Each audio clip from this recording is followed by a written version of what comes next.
My guests today are producer Brian E. Polizzi and actor and writer Lewis Ian Bray and their heartwarming and endearing Oscar-qualified short film, Ryan Can't Read. Now, Brian E.'s debut as a producer was on 2022 BAFTA shortlisted Roy from Academy Award-winning production company Slick Films, closely followed by Ryan Can't Read and Gladstone Girls. She has also worked in the industry as a casting assistant for TV and film. She's also a graduate of the American Academy of Dramatic Arts. Now, Lewis Ian Bray is a neurodivergent actor and screenwriter known for his commitment to authentic storytelling and underrepresented voices.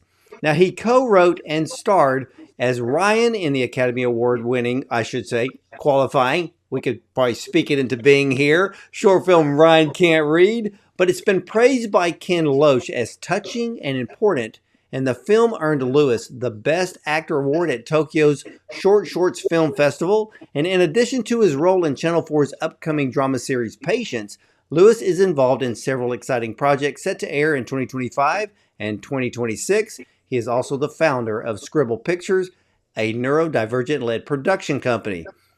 But their Oscar-qualified short film, Ryan Can't Read, tells the heartfelt story of a young man's battle with illiteracy and his fight to reclaim his dignity with the help of an unlikely mentor. So, ladies and gentlemen, let's welcome Brian E. Polizzi and Lewis Ian Bray and their incredibly moving short film, Ryan Can't Read, to the show. Well, welcome, Brian E. and Lewis, and it's great to have you here. It is my absolute honor to have you today.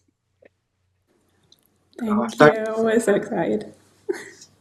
Well, you're very welcome. And I was telling Lewis prior to this interview that after all of the Oscar qualified films I have seen this season, regardless how amazing and artistic and cinematic they are, Ryan Can't Read is my favorite film of the season because it hits you where it needs to hit you. And this is one of the most endearing films I've ever seen. So, Lewis, for you, what inspired you to co-write this incredible short film about illiteracy? I think because of my own journey, really, and my own struggle with reading and writing, and I found for a long time that I would listen to things on the radio and I would hear of people learning to read and write later in life, and it sort of matched up with the struggle that I've been through, and I really thought that like this was an important story to tell, and I wanted to try and make it really personal. So I decided to reach out to director Rhys. And yeah, you co-wrote it with Rhys Chapman, and this is probably one of the first films I've seen about illiteracy that really brings not just the emotion, but brings the difficulty of a person who is of young adult age, who is trying to learn how to read, which can be far more difficult than, let's say, a child entering elementary school. And you portrayed this character to perfection. Thank you. Thank you. That means a lot. Well, let me ask you, Bridie, because what intrigued you as well as Slick Films to want to produce this film? I mean, for me personally, I think that feeling that you get when you watch the film for the first time, that feeling kind of never went away from me throughout the whole project. So when I first read the script, it hits you, like I said, like a ton of bricks, and it was just something that I hadn't felt that I'd seen. I'd not seen spoke about in any capacity. And for me as well, I think, as well as the illiteracy issue, it's a real working class story. Now, I come from a place called Stoke-on-Trent in the UK. It's a very working class city. I'm from a very working class background myself. And there was something so beautiful about seeing these two young lads from that working class background helping each other. So for so many reasons, I was drawn to the project. And that feeling just never left from the whole process. Well, being a producer of the film, were you on set the whole time? Oh yeah, absolutely. Yeah, How I mu- was there behind behind the camera crying. I was there every day, stressed but okay. I was kind of wondering because I was thinking, what would it be like to be on set to see the performances of Lewis as well as um, James, because it is absolutely incredible. It's and Lewis, I have to tell you this because it's almost to the point of being a method actor in this film. And Lewis, you portrayed illiteracy perfectly. And as I was watching your performance, those who don't know how to read or are trying to learn in the beginning also have problems a bit with speech because they're trying to sound out words and trying to learn how to read at the same time. For you as an actor, how did you prepare for this role? I think it was like, part of like lived experience and also just doing a lot of research around people who learn to read and write later in life. And I'm really glad that you picked up on not only sounding out words and vowels and learning to read becomes more difficult, but actually as you get older, um, when you find it difficult to make certain sounds, it gets more difficult. So I thought that that was a really important thing to show um, as Ryan, that it's not just an easy an easy process of learning to read again. So yeah, thank you. Yeah, because it's when I'll say young adults to adults that do not know how to read, they know how to have conversation and converse. But when they're looking at pages and looking at letters, it's like they're starting over completely. And you bring the realism of someone who is struggling with illiteracy. Now, in the start of the film, Ryan, who is having a difficult time finding work, and as I was looking at the two scenes when he's sitting there talking to the young lady at the computer, where he is supposed to be finding work or at least filling out applications to show that he's actually trying. But I kept looking at it. I was like, okay, it's not really a lack of motivation of wanting a job. It was really, there was a fear, an insecurity. And then now one of the most important people in his life is now gone. So wasn't that the difficulty behind it all?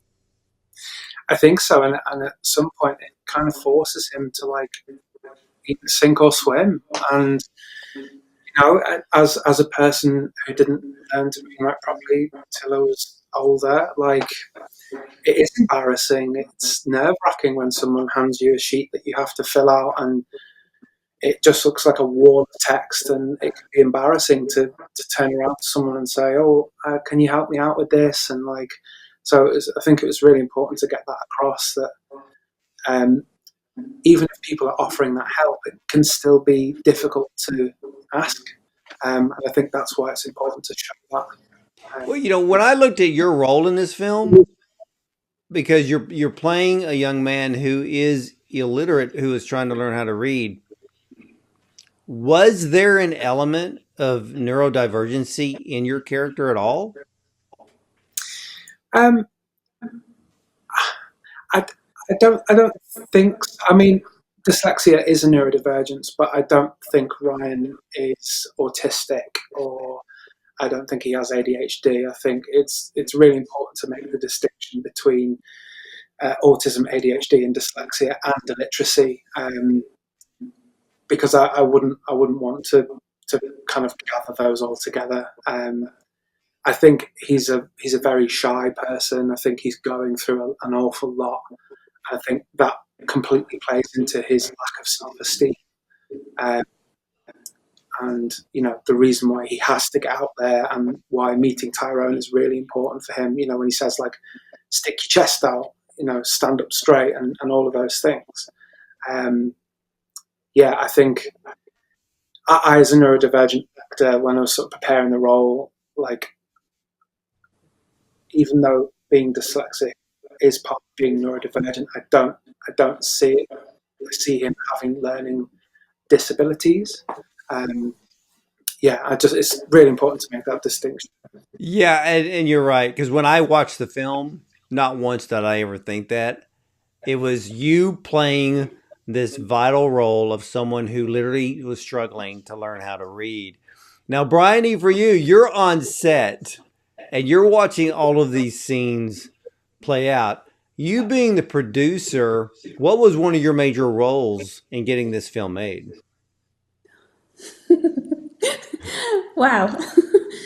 It's a pretty long list, in all honesty. I mean, look, I have to massively shout out our director, Rhys, who couldn't be on this call, but, myself and Rhys worked really closely throughout this whole process. He is an absolute perfectionist. So essentially, my job is, to get the film made to the best of his vision, without compromising any of that, but also keeping within the bounds of, a short film budget and, everything that you can think of, from taking it from script, to screen, is kind of where a producer is there throughout the whole process. It really has been such a massive part of my life for like 3 years now.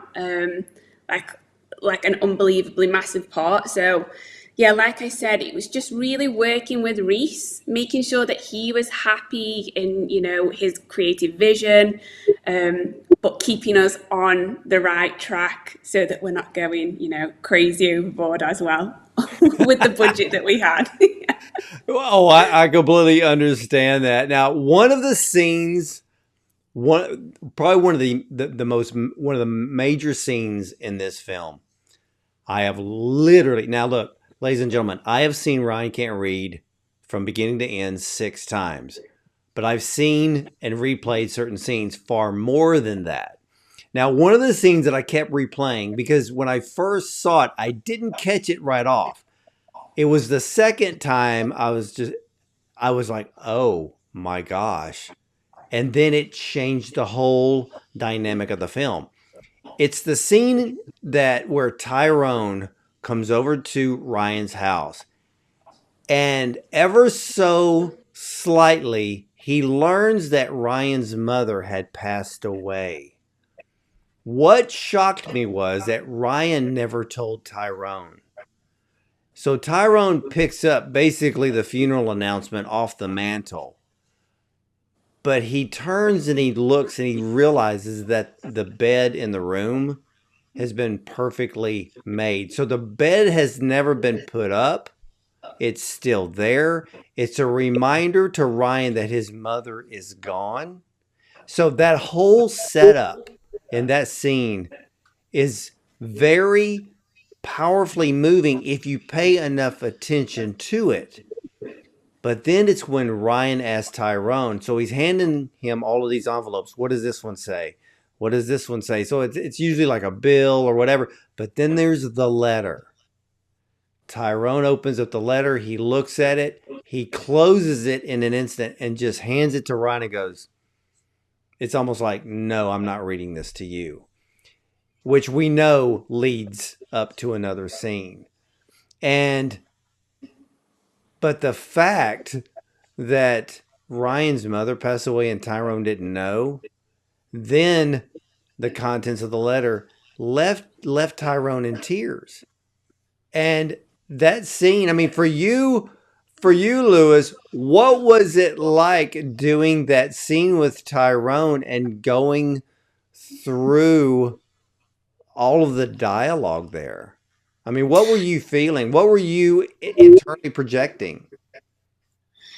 I mean, first off, just want to say that James is just a phenomenal actor. Like, he's such an amazing listener, and he's so generous. And I felt that because he was giving me all of that, that it made it so much easier for me to just be with him in that moment.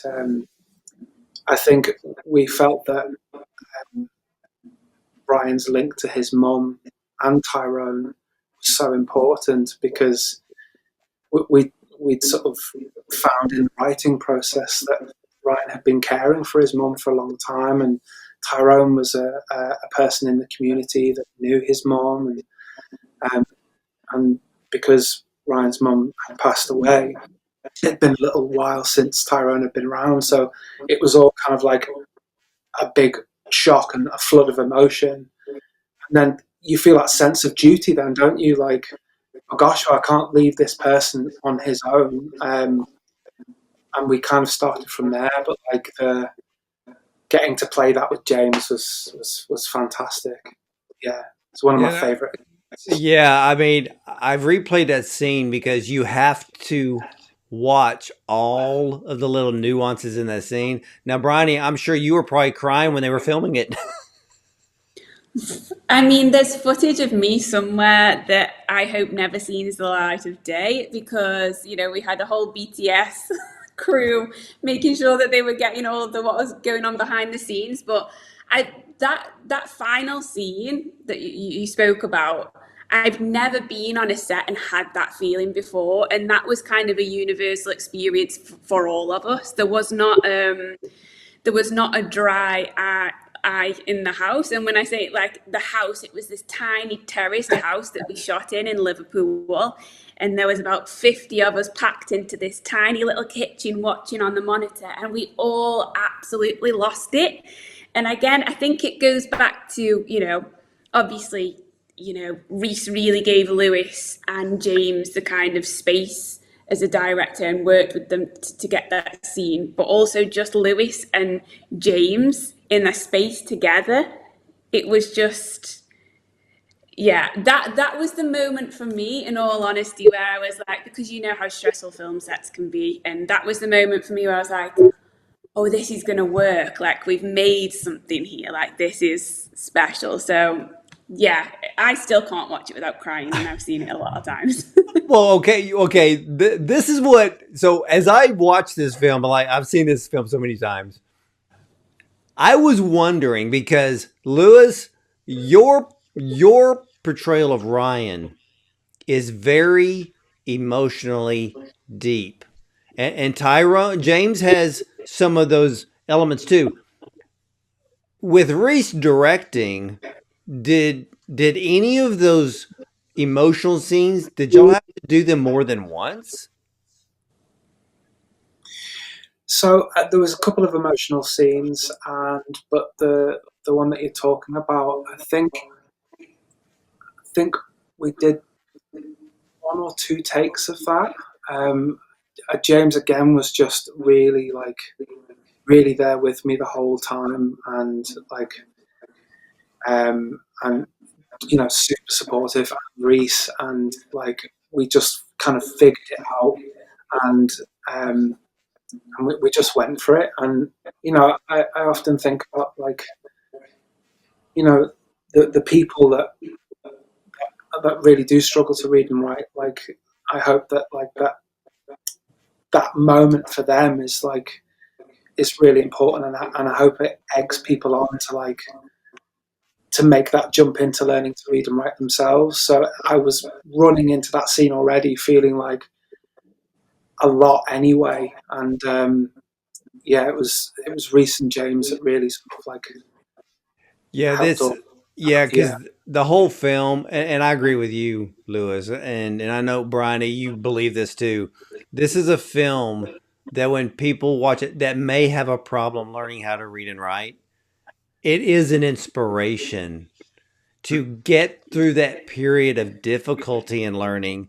Because as anyone knows, as you learn how to read, as you learn how to write, and you keep at it, all of a sudden life becomes easier. And we always have to go through a difficult time to get where we want to be. And this film proves it.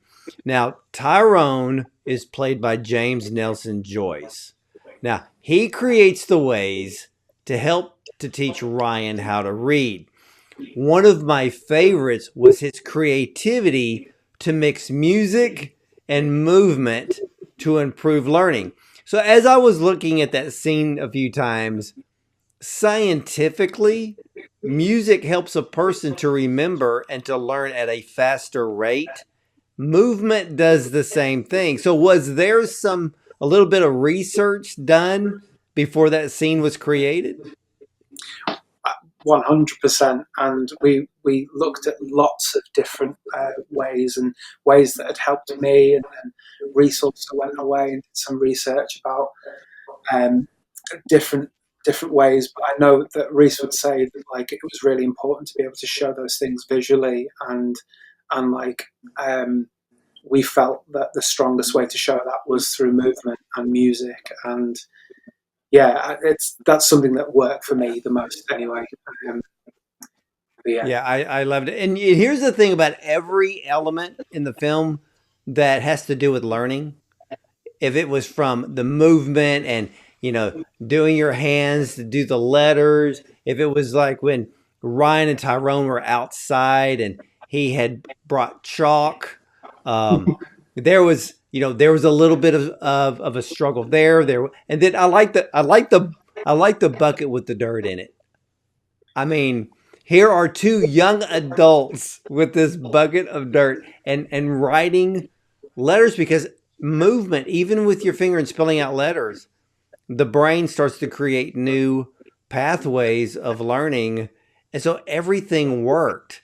And but I want to bring up and it's almost an invisible character in this film. And you kind of alluded to it, Lewis, but there is somewhat of an antagonist in this film, and it's the man on the bus who had also passed Ryan at the corner store, but he appears in three very quick shots.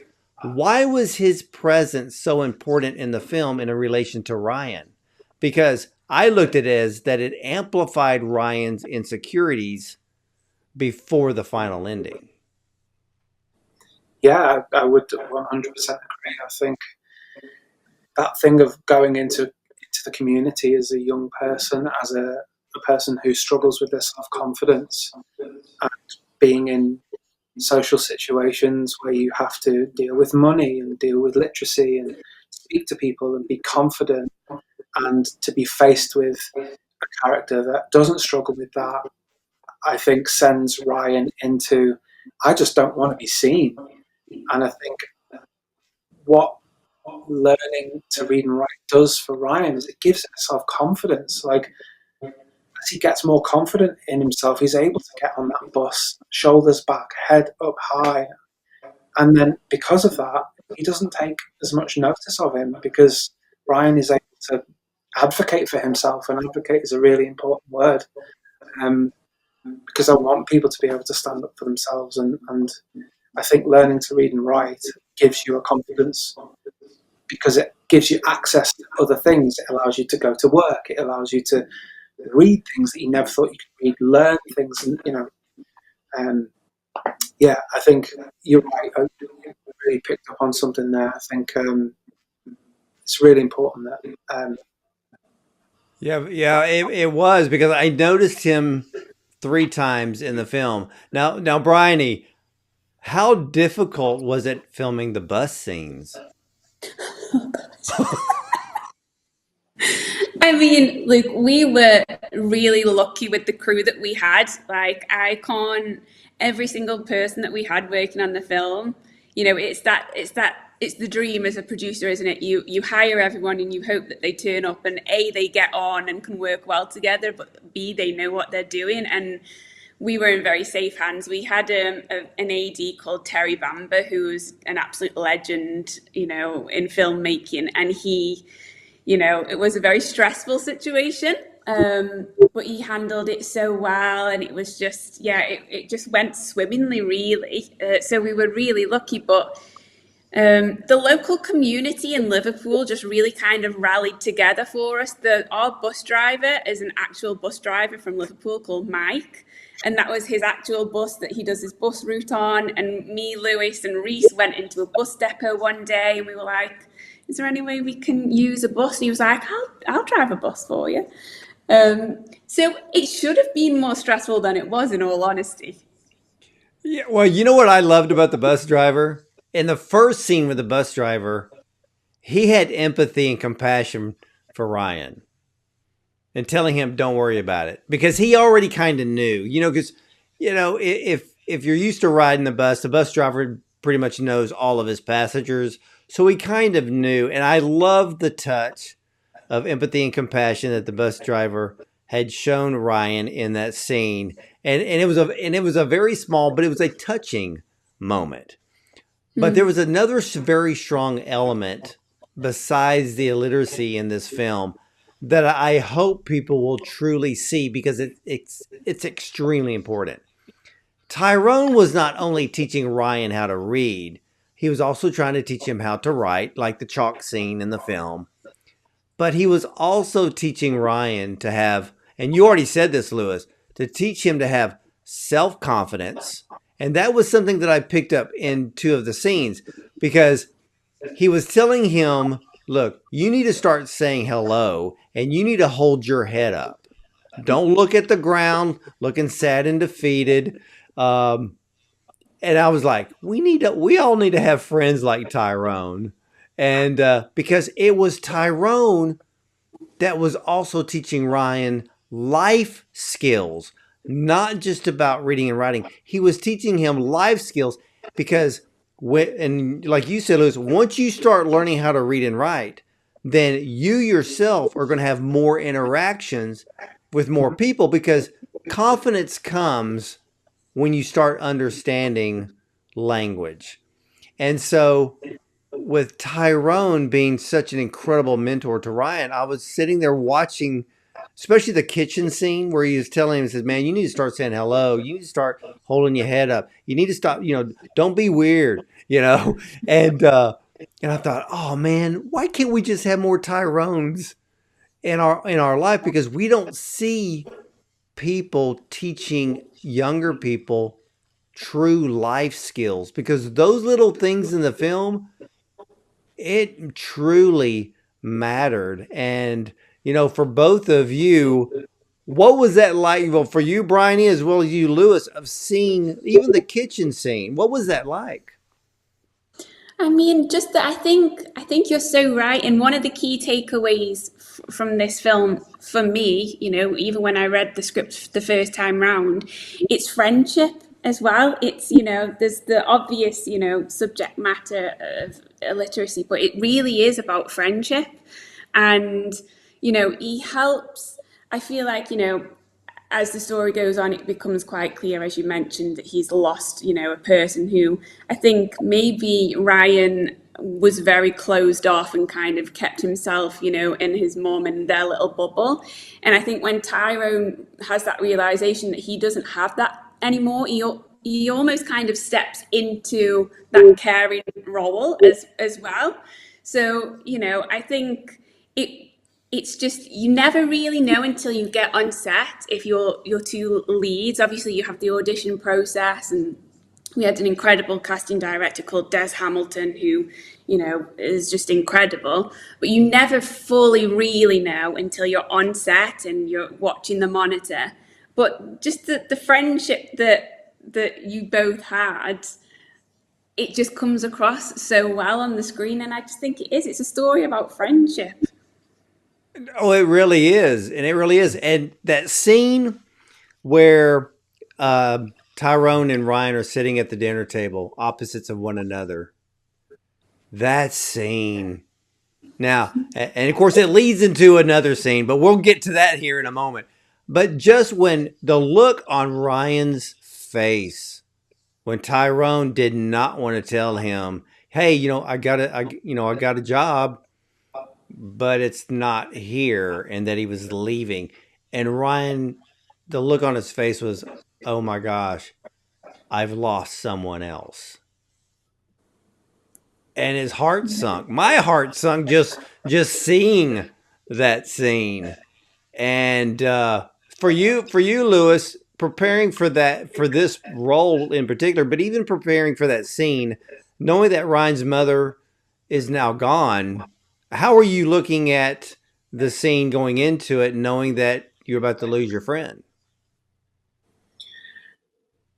I think what it does is it teaches Ryan a lesson that like nothing is permanent, and he can only go so far with him. Like I think also Tyrone only knows so much himself. Out of the kindness of his heart, he's stepped in and done his best. And I think the big life lesson for Ryan in that moment is that like at some point he's going to have to take the big step out himself and ride the bus again, go to an interview, write an application. And we all know that those moments can be really painful in life, but actually I think that is the start of Ryan actually being confident. Um, so once he sort of works through that initial feeling of like abandonment, like, oh gosh, I'm never going to see this person again. I think the realization of like, okay, like the change is happening here, and that's what I sort of felt like was happening going into the scene. Like, oh gosh, like when we watch films and we watch characters do the things that we all wish that we could do, it's that weird feeling of like, oh my God, Ryan's actually doing what I wished he would do. And he's going through this feeling right now. Like, yeah, it makes me feel weird, tingly right now. Like, well, we're going to talk about one of the most brilliant, stellar performances that I've had the pleasure and the honor to watch. And it goes right in after Ryan realizes that Tyrone is leaving that night. Now, Tyrone already knows what's in the letter that he never read to Ryan that came from his mother.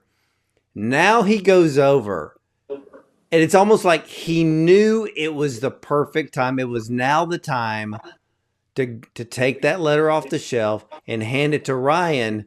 But now Ryan is going to read it. Tyrone is not going to sit there and babysit and read it to Ryan. He's making Ryan read this letter. Now, I know for me, and I guarantee everybody on set, I know, Bryony, there was no way there was a dry eye in that house. No, there really, there really wasn't. And I think, you said that Tyrone, that was the time for him to kind of, say, okay, I'm passing this across to you now. Like, and I think that is so important to the story because,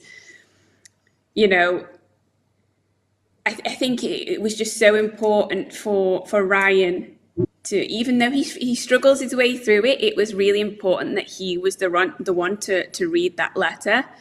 And oh gosh, no, there wasn't a dry eye in the house. There hasn't been a dry eye since we've shown it at screenings, and it ultimately comes down to the performance from both the guys on set, which was just. It was such an incredible moment. I've never, like I said, never experienced a day like that on set before. Well, tell me, that was done in one take, wasn't it? There's no way you could have done that twice. So, Lewis, how many takes did you have to do for that scene? It was one. It was one take.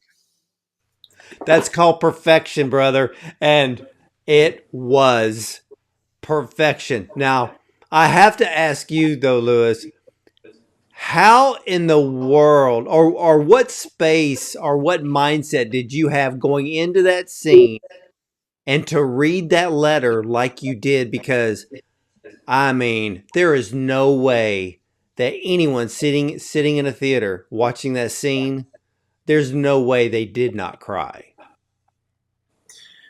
Well, I think first off, I have to say like a massive thank you to everybody else, because if they hadn't have created such a wonderful, safe set, like I wouldn't have felt as confident to be as open as I felt. I think also I have to say, like, me and Rhys have been working on that letter for such a long, long time, and thinking about the things that we would really, really want to say, and trying to put that across in a way that felt meaningful and honest and not too sickly sweet, because where we come from, like it's very Scouse to sort of like say it how it is. We don't sort of like um, what do you call it, like pretty up the words or like make it sound sweeter than it is. And I think um, having worked on that and developed it and grew it, and it all felt like it was all leading to a point that day as well. Like I felt weirdly calm that morning. And then all of a sudden the rain was bouncing down, and then we got the really sad news that the Queen had passed away. Just like this energy was building up, and as Bryony said, like we had this beautifully tiny house that everybody was like packed into, and yeah, it was just really overwhelming, and um, really nice to be able to actually say those words out loud, and you know, um, Well, okay, let me ask you something. So you and Rhys had been working on the letter and getting the letter right. But did you rehearse reading the letter prior to filming, or did you just kind of wait and come in as if you have never seen the letter? yeah, yeah, yeah. I think that was really important to me. I learned my lines, did my homework. I just kind of left myself alone because I think that's really important, um, because you wouldn't see it. He can't read it. I think the thing that we spoke about a lot, Rhys, was that he's probably stared at that letter for hours at a time and not been able to decipher what his mum has said, and that makes that even more sad. I think because it's like I think that's why he gives it so quickly to Tyrone in that other scene because he's like, I need to know what that says. Like, um, and then it was all the feeling of like, oh gosh, like how does it feel to actually be able to process the words that you're saying for the first time, and where does that come from? Yeah, You know what? You bring up something that everybody needs to pay attention to when Ryan reads that letter. It is the first time that he is slowly reading, he's putting the words, the sounds together, but he's actually realizing the meaning of what he's actually reading. The very words that his mother left him, words that were telling him, you can do this. I will, even though I'm physically not here, I am here. I'm proud of you. Oh my gosh, I want to start crying right now just thinking about that scene because I'm just like, oh my gosh, because I don't think there are movies that I know that I have seen that if I watch them, I know a certain scene is coming and there's no way you can stop yourself. That's what this film does. I don't care how many times anyone watches this film. There's no way you're not going to cry at that scene. But it leads into one of the most beautiful moments of this film where Ryan's world becomes bigger after he reads the letter. And it's that ending bus scene and that shot. Not a word is said. A word doesn't have to be said because you see Ryan literally wearing he's wearing his mother's pride for him, it's like his mother is shining a light from heaven, and Ryan receives it. He feels it. Even in that scene, his hair is combed perfectly. He's ready to take on the world, and he carries the weight with him. And I swear, from the moment he reads the letter to the very end of the credits, I'm crying the whole time. Yeah, I think I've never even really thought of it that way before about, his whole demeanor does change after reading that letter. And I've always kind of, attributed it to, the fact that he was proud of himself. I've actually never really kind of had that realization that how that must feel to have those kind of words of comfort from someone that you've lost, that you've not been able to have any form of dialogue with. And then to know, yeah, and to sit with that. And yeah, no, that's a really beautiful, yeah, emotion. Ryan can now, in that scene, he can now carry those words forever because he knows, even though she's not there, he now truly knows without a shadow of a doubt that his mother loved him and was proud of him, regardless if he didn't know how to read. But she knew, Ryan, you can do this. Now, Bronny, you've got to tell me, because what plays into the emotion of this scene is the music score. It's intertwined with the dialogue in the film, but it's Bill Ryder Jones's song, Don't Be Scared, I Love You. What a perfect choice for this film. So how did that collaboration come about? I will take absolutely no credit for that because that is a very solid Rhys Chapman. There was no budging on it from the get go. Rhys knew there was two songs in particular from Bill Ryder Jones that there was no negotiating. He needed those two songs, and absolutely for good reason, because throughout the whole process, although it is a very emotional film, Rhys was really clear that he didn't want to emotionally manipulate the audience, which I think is I think plays into the film really well, because it can be very easy to do that, to try and emotionally manipulate the viewers. But he was really clear that that wasn't something that he wanted to do. But those two songs, there was no question that it was going to be those two songs, and that was all on Rhys. Well, I have to say, there is not one scene in this film where Reese ever manipulated the audience. This film, from beginning to end, was organic filmmaking. It was organic storytelling that was so true to life that even me and any audience member that's ever seen this film, we believed the characters, we believed their lives, we believed their backstories. I mean, we're watching a short film that we feel that these characters are real. And that's how it comes across. And I mean, Lewis, for you, when you saw the film for the very first time in a theater, completely finished, what did you think?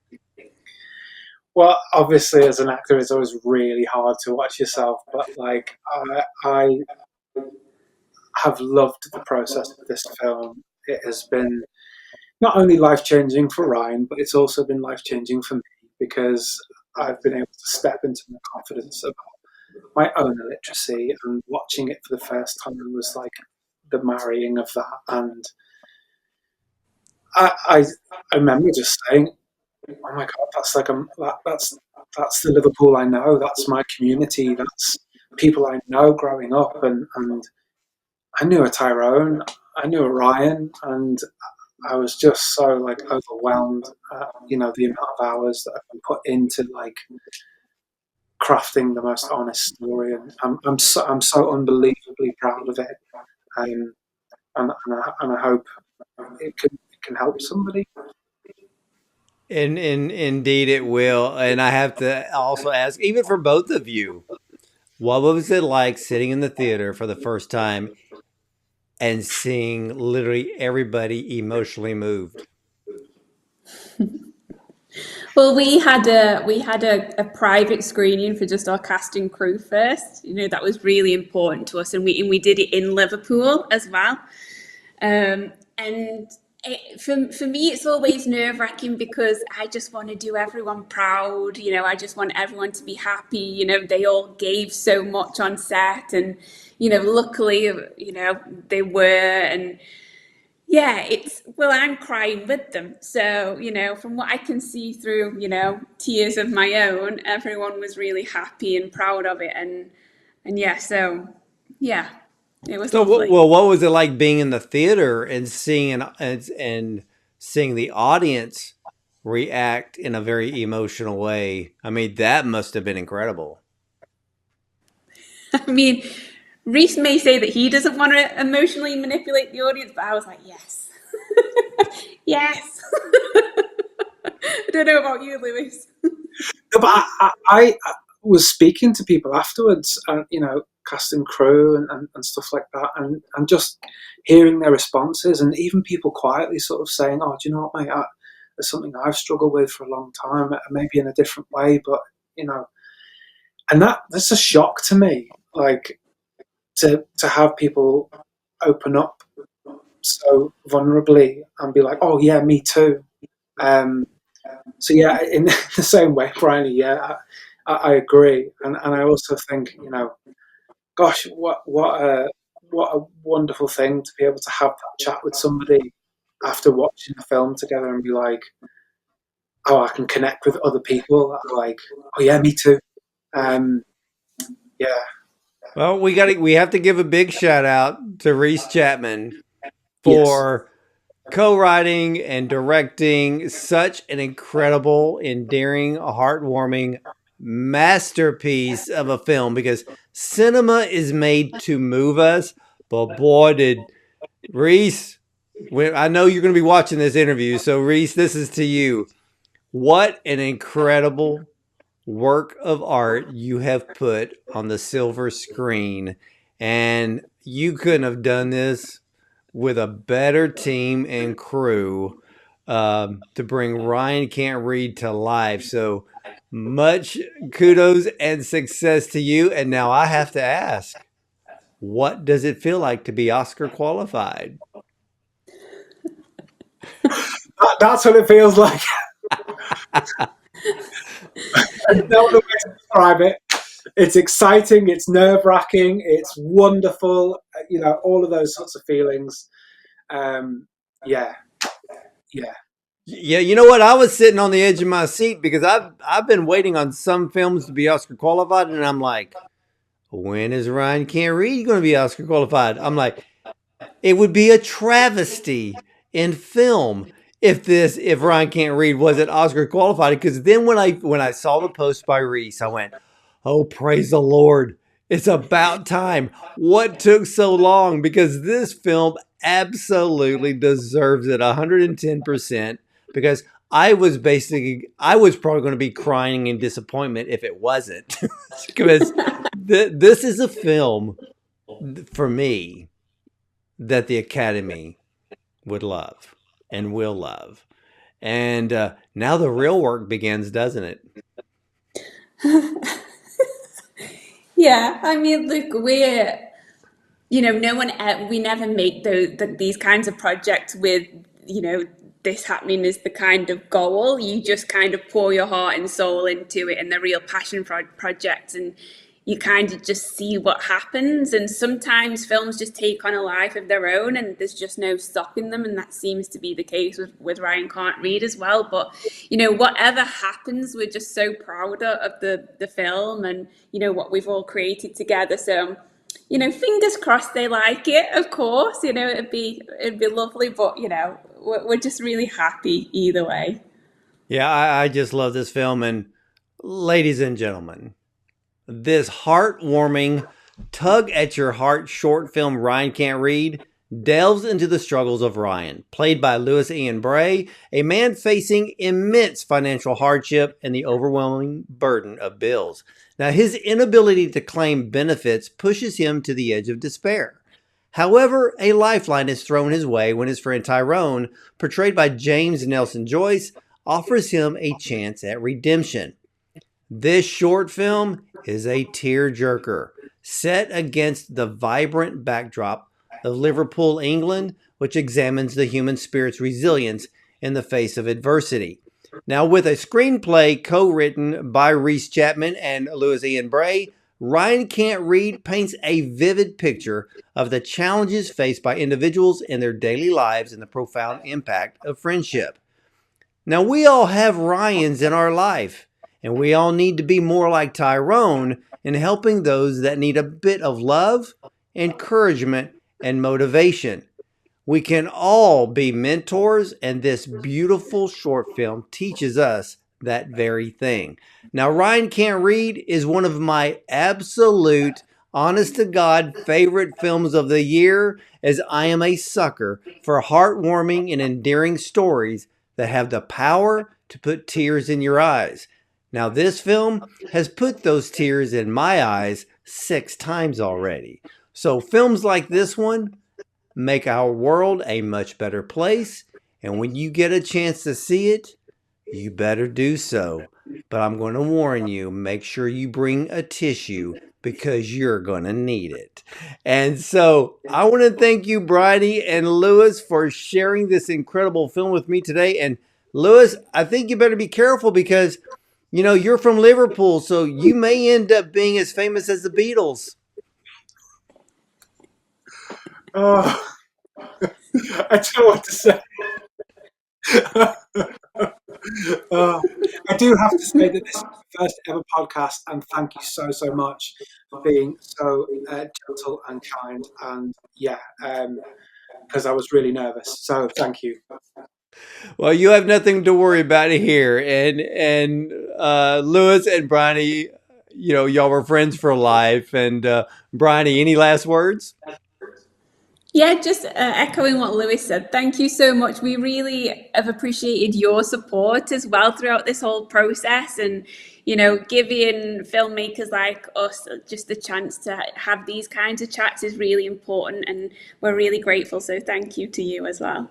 You're very welcome. And for all of you Academy members, I have 3 words for you when it comes to Ryan Can't Read for your consideration. So, ladies and gentlemen, I want to thank you for watching. And as for me, you're either going to see me at the movies or from the red carpet.